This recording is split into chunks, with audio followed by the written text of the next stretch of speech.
In this video, we're going to take a look at the different types of 9-slice scaling that's available inside of Fireworks CS4.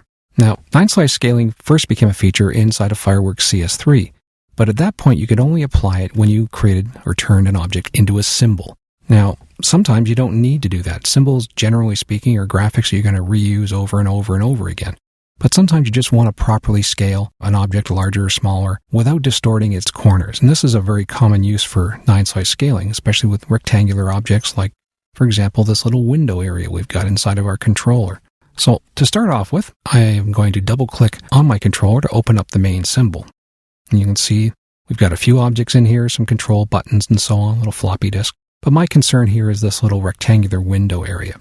So if I select that, one of the things that we'll notice about this is it's just an object. It's not a symbol.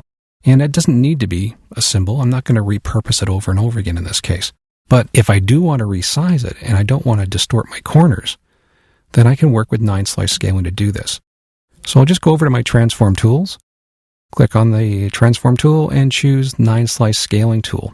I can also press the Q key if I want to move through these. And as soon as I choose that tool, you'll notice that my little window area here gets my transform handles around it, but also gets 9-slice scaling guides put inside of it. So I can reposition these as I will, however I want to do it. And the idea here is I'm trying to keep the areas in the outer quadrants safe from being distorted. So the area inside the guides is what will end up getting scaled. So now that I've drawn my guides, just drag my transform tool a little bit over from one of the control handles. There we go, just like that. And if I press the enter or return key, it locks that into place. Now, a couple things about the 9-slice transform tool.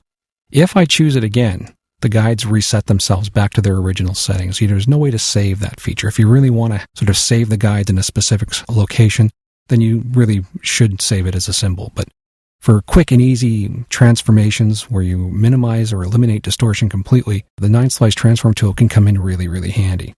Now, if I just go back to my breadcrumb menu up top, I can go